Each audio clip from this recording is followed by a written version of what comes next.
ጌታችን ኢየሱስ ክርስቶስ በከበረ ደሙ ከባርነት ወደ ነፃነት፣ ከጨለማ ወደ ብርሃን፣ ከሞት ወደ ሕይወት፣ ከኃጢአት ወደ ጽድቅ፣ ከሲኦል ወደ ገነት አዳምና እኛ ልጆችን አሻግሮናል።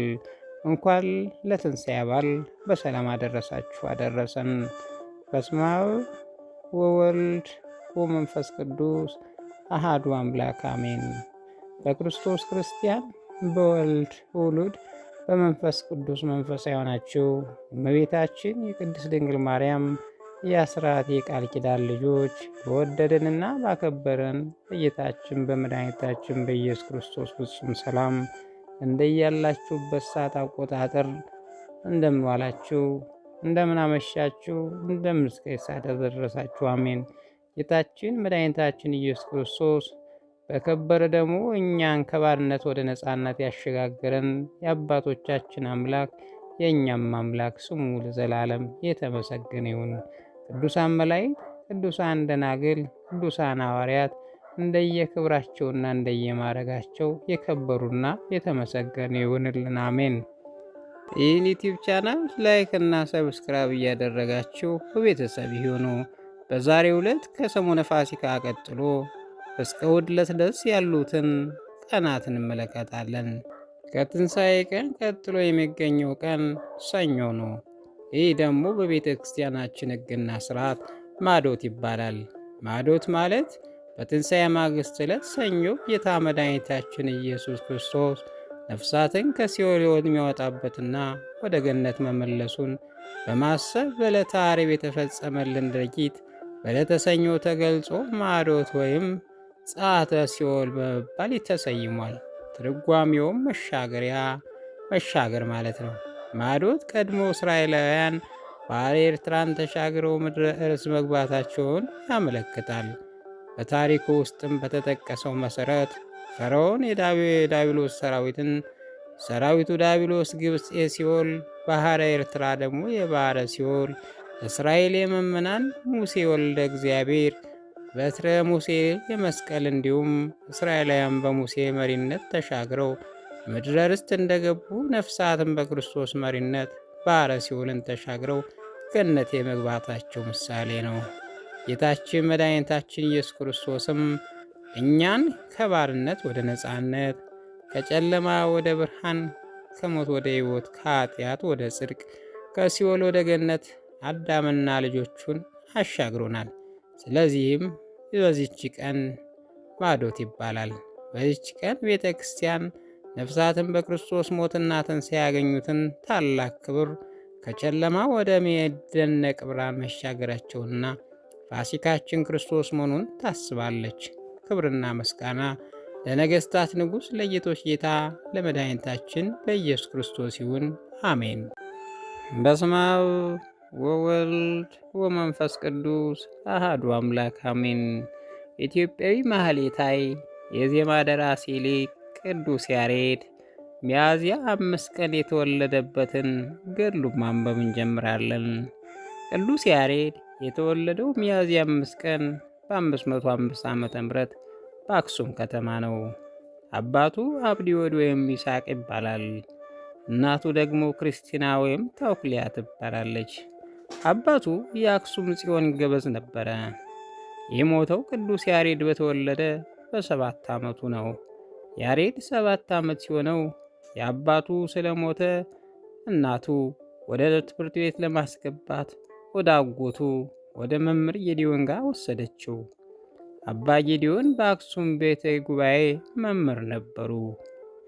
ያሬድ በትምህርት የሚያሳየው ውጤት ደካማ ስለነበረ ከሌሎች ሕፃናት ጋር ሲወዳደር አልቻለም። በመሆኑም ቅዱስ ያሬድ መዝሙር ዳዊትን በሚማርበት ጊዜ አጎቱ ይቆጣጠሩ ነበር። ይህ መታገስ ተስኖት ተስፋ ቆርጦ ከአክሱም ከተማ ወጥቶ ወደ እናቱ መንደር ማይኪራይ ወደምትባል ቦታ ሂዶ ተደበቀ። ያም ቦታ የቀዳማዊ ምኒልክ መቃብር ቦታ ነው። ቅዱስ ያሬድ ወደ አንዲት ዛፍ ስር ተጠግቶ አርፎ እያለ አንዲት ትል የዛፍ ፍሬ ለመብላት ዛፍ ላይ ለመውጣት 6 ጊዜ ሲወጣ ሲወርድ ከቆየ በኋላ በሰባተኛው ከዛፍ ላይ ወጥቶ የዛፍን ፍሬ ሲበላ አየ። ታደሰ አለማየሁ የቤተ ክርስቲያን ብርሃን ቅዱስ ያሬድ በሚለው መጽሐፉ አንድ ትል የዛፍ ፍሬ ለመመገብ ፈልጎ ወደ ላይ እየወጣና እየወደቀ ተደጋጋሚ ሙከራ ሲያደርግ ከቆየ በኋላ በሰባተኛው ጊዜ ወጥቶ ፍሬዋን ሲመገብ አይቶ ቅዱስ ያሬድም ትሉን ተስፋ ሳይቆርጥ በከፍተኛ ትጋት ዓላማውን ሳይናወጥ ከብዙ ድካምና ጥረት በኋላ ያሰበው እንደተፈጸመለት ተመልክቶ ሰውነቴ ሆይ ግርፋት ለምን ታታገሽም? መከራ ስለምን አትቀበይም? ብሎ ሰውነቱን ከገሰጸ በኋላ ወደ መምህሩ ተመልሶ አባቴ ሆይ ይቅርታ አድርግልኝ፣ እንደ ቀድሞ አስተምር ያለው። ትምህርቱንም ቀጠለ፣ ጥበብም ተገለጸለት። ቅዱስ ያሬድ ወደ አክሱም ጽዮን ቤተ ክርስቲያን አዘውትሮ እየሄደ ጥበብና እውቀትን እንዲገልጽለት ጌታዬ እናቴ እመቤቴ ሆይ አይነ ልቦናዬን ያብራልኝ ዘንድ ለምን እያለ ይጸልይ ነበር። ከዚያም በአንድ ቀን 150 ዳዊት፣ መኃልየ ነቢያትን፣ መኃልየ ሰሎሞንና ትርጓሜ መጻሕፍትን ብሉያትና ሐዲሳትን አወቀ። በዛ ዘመን ድምፁ ከፍ አድርጎ እግዚአብሔር የሚያመሰግንበትን ዜማ አልነበረም። ቀስ ብሎ እንደወረደ ንባብ እያዜሙ እያመሰግኑ ነበር እንጂ። እግዚአብሔር በያሬድ ቃል ከፍ አለ ዜማ ማመስገን በወደደ ጊዜ ህዳር 5 ቀን 527 ዓመተ ምህረት በኤዶም ገነት በሥላሴ አምሳል 3 አዕዋፍ ወደ እርሱ ተላኩ። እርሱም ግዕዝ በዝልና በአራራይ ዜማ እንደዚሁ በአብ በወልድ በመንፈስ ቅዱስ ይመሰላሉ። 3ቱ አዕዋፍ ቅዱስ ያሬድ በቆመበት ቦታ ፊት ለፊት በአየር ላይ ቆመው መንፈስ ቅዱስ በወፍ ተመስሎ ለቅዱስ ያሬድ ዜማን ሲገልጽለት ቅዱስ ያሬድ ብጽት ከርሰ እንተ ጾረ ወብፁት አጥባተለ ሐጸናከ፣ የተመሰገንህና የከበርህ ያሬድ ሆይ አንተ የተመሰገነች ናት፣ አንተ ያሳደጉ ጡቶችም የተመሰገኑ ናቸው አለችው። ቅዱስ ያሬድም ይህን ቃል በሰማ ጊዜ ወደ ሰማይ ተመልክቶ እናንተ በሰው አንደበት የምትናገሩ ወፎች መጣችሁ አላቸው። ከሦስቱ አንዲቱ እንዲህ ስትል ተናገረችው። ከኤዶም ገነት ወደ አንተ ተልከን ሲሆን ይኸውም ከአራቱ ካህናተ ሰማይ ማኅሌት ትማር ዘንድ ልነግርህ መጣን አሉት። ከዚያም ቅዱሳን መላእክት በዜማ ወደሚያመሰግኑት ወደ ሰማያዊት ኢየሩሳሌም በአካል ተነጠቀ። በዚያም መላእክት ሰማያውያንና ምድራውያን ደቂቀ አዳም የፈጠረ እግዚአብሔር በማኅሌት በቅኔ በከፍተኛ ድምፅ ያለማቋረጥ በመንበሩ ዙሪያ ሆነው ሲያመሰግኑት በሰማ ጊዜ ካለበት ስፍራ ተነስቶ እርሱ ወዳለበት ቦታ ሊገባ ወደደ። ነገር ግን አልተቻለውም። ከዚያ በኋላ እነዚህ አዕዋፍ ወደ እርሱ ተመልሰው ያሬድ ሆይ የሰማውን አስተዋልህን? ብለው ጠየቁት። አላስተዋልኩም ብሎ መለሳላቸው። እንዲያውስ አዲሱን የእግዚአብሔር ምስጋና ጥራ፣ እርሱም ጌታ መድኃኒታችን ኢየሱስ ክርስቶስ ስም ነው አለችው። ቅዱስ ያሬድም ማኅሌቱን በየአይነቱ ልቤ መልካም ነገር አውጥቶ ተናገረ እያለ ከ24ቱ ካህናተ ሰማይ ተማረ። ቅዱስ ያሬድ የመላእክትን ሥርዓታቸውን አይቶ ማኅሌታቸውን አጥንቶ ህዳር 6 ቀን 527 ዓመተ ምህረት በጠዋት 3 ሰዓት ወደ ቀድሞ ቦታው ተመለሰ። ከዚያም አክሱም ከተማ ወደምትገኘው ወደ ጽዮን ቤተ ክርስቲያን ገብቶ በአውደ ምሕረቱ ቆሞ ድምፁን ከፍ አድርጎ ሃሌሉያ ለአብ፣ ሃሌሉያ ለወልድ፣ ሃሌሉያ ለመንፈስ ቅዱስ ቀዳሚሃ ለጽዮን ሰማይ ሳረራ ወዳግማሪው ለሙሴ ዘከመ ገብረ ደብተራ ብሎ በልሳነ ግዕዝ ዜመ። ይህም ማለት ዓለም ሳይፈጠር ለነበረ ዓለምን አሳልፎ ለዘላለም ለሚኖር ለአብ ምስጋና ይገባል፣ ለወልድም ምስጋና ይገባል፣ ለመንፈስ ቅዱስ ምስጋና ይገባል። ከጽዮን አስቀድሞ ሰማይን ፈጠረ። ዳግመኛም ደብተራ ኦሪትን እንዴት አድርጎ መስራት እንዳለበት ለሙሴ ያሳየው ማለት ነው። ከሰማይ እንደተመለሰ ለመጀመሪያ ጊዜ ጣዕመ ዜማውን ያሰማበት ቦታ ሙራደ ቃል የቃል መውረጃ እየተባለ ይጠራል። ይኸው ዜማ ከሰማይ የወረደ ለመሆኑ እውነተኛ ማስረጃ ይቺ ዜማ አርያም አላት። ይህ ማለት ከመላእክት ወይም ከሰማይ የተገኘ ማለት ነው። ይህ ዜማ ከፍ አድርጎ በሚያዘምበት ጊዜ ሰውና እንስሳት፣ አዕዋፍ ሁሉ እርሱ ወዳለበት ቦታ ተሰብስበው ከጣዕሙ የተነሳ መንፈስን የሚያድሰውን፣ ልቦናን የሚያስደስተውን፣ አጥንትን የሚያለመልመውን ሰማያዊ ዜማ ይሰሙ ነበር። የቅዱስ ያሬድ የዜማ አይነቶች 3 ናቸው። እነሱም ግዕዝ፣ ዕዝልና አራራይ በመባል ይጠራሉ። 3ቱ የዜማ ምንም ጊዜ ሕያው ሆነው በቤተ ክርስቲያን ሰፊ አገልግሎት ድርሻ አላቸው። 3ቱ ዜማዎች መጽሐፍ ቅዱስ ምሳሌና ትርጉም አላቸው። የዜማዎቹ 3ቱም የሚስጥረ ሥላሴ ምሳሌ ሲሆኑ ለአንድ አገልግሎትና ምስጋና መዋላቸው ደግሞ የሥላሴ አንድነትን ያስረዳሉ። ግዕዝ ማለት በመጀመሪያ የተገኘ ማለት የቃሉ ትርጓሜ ገአዘ ነፃ ወጣ ማለት ሲሆን በዋዜማ ሲተረጎም ስልቱ የቀና ርቱ ቀጥ ያለ ጠንካራ ማለት ይሆናል። ምሳሌነቱም ያብ ሲሆን ከዜማው ጠንካራነት የተነሳ ሊቃውንቱ ደረቅ ዜማ ብለውታል። ዕዝል ከግዕዝ ጋር ተደርቦ ወይም ታዝሎ የሚዜም ለስላሳ ዜማ ነው። ዕዝል ጽኑ ዜማ ማለት ሲሆን በወልድ ይመሰላል፣ ምክንያቱም ወልድ ጽኑ መከራ ተቀብሏልና። አራራይ የሚያራራ የሚያሳዝን ልብን የሚመስጥ ቀጠን ያለና ዜማ ነው። በመንፈስ ቅዱስም ይመሰላል። ሐዋርያት ከባለ ጴንጤቆስቴ በዓልና ከጰራቅሊጦስ በኋላ ያረጋጋ ያጽናናና ጥማትን ወይም ፍርሃትን የሰጣቸው እግዚአብሔር መንፈስ ቅዱስ ነውና፣ በዚህ መሰረት በቤተ ክርስቲያን የሚቀርበው ምስጋና በሙሉ በ3 የዜማ አይነቶች ነው። ከዚያ የሚወጣ ዜማ ያለ ዝማሬ በቤተ ክርስቲያን የለም፣ ቢኖርም የቤተ ክርስቲያን አይደለም። ማንኛውም ሰው በቤተ ክርስቲያን መዝሙር የሚያቀርበው የቅዱስ ያሬድ ዜማ ምልክቶችና አይነቶችን ተከትሎ ነው። ከ3ቱ የዜማ አይነቶች የወጣ ዜማ ፈጽሞ ተቀባይነት የለውም። ከዛ በኋላ ቅዱስ ያሬድ 5 የዜማ መጻሕፍት ማለትም ድጓ፣ ጸመ ድጓ፣ ምዕራፍ፣ ዝማሬ፣ መዋሥዕትን ደረሰ። ከደረሳቸው የዜማ መጻሕፍት ውስጥም ትልቁ ድጓ ነው። በ3 ይከፈላል። የዮሐንስ አስተምሮ ፋሲካ ይባላል። በንባብ ብቻ ይቀደስባቸዋል። የነበሩት የ14ቱን ቅዳሴ ዜማ ባለቤት ቅዱስ ያሬድ ነው። ዝማሬውን በ5 ይከፈላል። ኅብስት፣ ጽዋ፣ መንፈስና አኮቴተ ምስጢር ይባላል። ድጓ ማለት ስብስብ ሲሆን ስያሜው የተገኘበት ምክንያት የመምናኑ በዓላትና የሳምንታት መዝሙራን ተሰብስበውና ተከማችተው ስለሚገኙ፣ ድጓ ከብሉይና ከአዲስ ከዋልድ መጽሐፍ ስለሚጠቀስ የጌታ ኢየሱስ ክርስቶስ፣ የእመቤታችን የድንግል ማርያም፣ የመላእክትና የነቢያትን፣ የሐዋርያትን፣ የጻድቃን፣ የሰማዕታትን ክብር ይናገራል።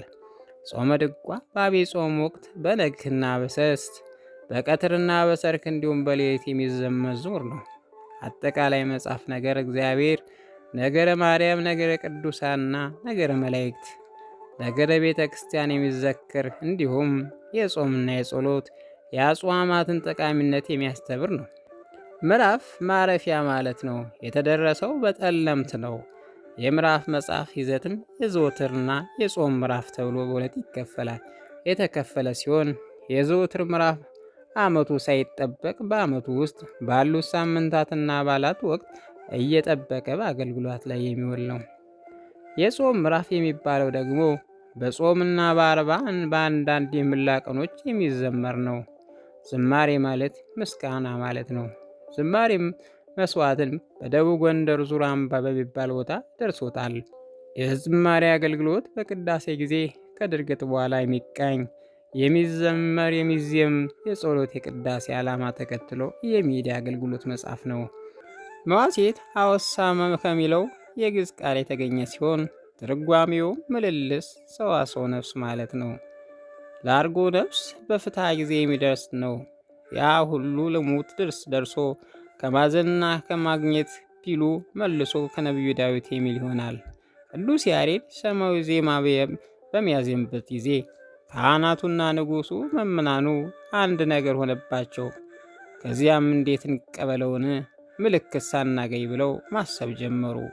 ንጉሡ አምላካችን ይግለጽልን ብለው ከታኅሳስ 1 ቀን እስከ እሁድ ድረስ ሕዝቡን ሱባዔ እንዲይዝ አወጁ። ከዚያም ከሰኞ ዕለት ጀምሮ እስከ እሁድ አንድ ሱባዔና ምህላ ይዘው በየቀኑ የአክሱም ጽዮን ማርያም ቤተ ክርስቲያን እየዞሩ 400 ግዞታና 41 በእንተ ማርያም እያደረሱ ምህላውን አካሄዱ። በሰባተኛው ቀን እሁድ ምህላውን ጨርሰው ሲያሳርጉ ጌታ በዕለተ ዓርብ እንደተሰቀለ ሆኖ በአክሱም ጽዮን ማርያም ቤተ ክርስቲያን ጉልላት ላይ ተገለጸ። ከዚያም አያይዞ ቅዱስ ያሬድ ዘመስቀሉ ተቀንዶ በነቢያት ተሰብከ መላእክቶ ሊቃናት መላእክቶ ሰበኪያው ንሰብ መድነ በነቢያት ትንቢት የተነገረለትና በመስቀሉ ላይ የተቸነከረው ጌታ መላእክትና የመላእክት አለቆች አመሰገኑት፣ እኛም እርሱ መድኃኒት እንደሆነ እናገራለን በማለት ነገረ መስቀሉን በማውሳት የወልድም ምሳሌ በሆነ በዕዝል ዜማ ዘመረ። በዚህ በተገለጸው ምስክርነት መሰረት ዜማው ከእግዚአብሔር ዘንድ የተሰጠ መሆኑን ታምኖ ከዛ ዕለት ጀምሮ የቅዱስ ያሬድ ዜማ የኢትዮጵያ ኦርቶዶክስ ተዋሕዶ ቤተ ክርስቲያን መደበኛ መገልገኛ ሆነ። እርሰ ደብረ ጡመ ልሳን ካህነ ቅዱስ ያሬድ ሙራደ ቃል በተባለ ቦታ ሆኖ ድምፁን ከፍ አድርጎ ሲያዘም ንጉሥ አፄ ገብረ መስቀል ከነሰራዊታቸው ንግሥቱ ከነደንገጥሯ መሳፍንቱ መኳንቱ ሊቃውንቱና ካህናቱ እየመጡ ያዳምጡ ነበር ብለዋል። በተጨማሪያም ቅዱስ ያሬድ በግዕዝ በዕዝልና በአራራይ ዜማ ዝማሬ እየደረሰ እያለ ንጉሥ አፄ ገብረ መስቀል ተገኝተው ነበር። በዜማው ተመስጠው አይን አይኑን እያዩ እንደርሱም እዘምራለሁ ብለው በያዙት የብረት ዘንግ ሳያውቁ ቅዱስ ያሬድን እግሩ ላይ ቸከሉት። ሁለቱም በተመስጦ ስለነበሩ የሆነውን ነገር አላስተዋሉም ነበረ። ከተመስጧቸው ሲነቁ የቅዱስ ያሬድ እግር ዘንጋቸው ተሰክቶበት ብዙ ደም ፈሶ ነበር። ንጉሡ ደንግጠው እጅግም አዝነው ደምን አፍስሻለሁና የምከፍለው ማንኛውም ነገር ጠይቀኝ እሰጥሃለሁ ሲሉ ቃል ገቡለት። ቅዱስ ያሬድም የምለምነው አንድ ነገር እሱም እስካሁን እግዚአብሔር በፈቀደልኝ መሰረት በዚህ ከተማ ከእርሶ ጋር ቆይቻለሁ፣ ብዙ ደቀ መዛሙርትም ተክቻለሁ። ከእንግዲህ በኋላ የቀረኝ ዘመን በጸሎትና በትሕትና መኖር እንድችል ከከተማ ራቅ ወዳለ ቦታ ሄጄ ፈጣሪም ማገልገል እፈልጋለሁ ብሎ የንጉሡን ፈቃድ ጠየቀ። አፄ ገብረ መስቀልም የቅዱስ ያሬድን ቃል ሰምተው በዚያውኑ በገቡት ቃል መሰረት ፈቀዱለት። ከዚያም ጉዞውን ወደ ደቡብ አቅጣጫ ወደ ሰሜን ተራሮች አደረገ።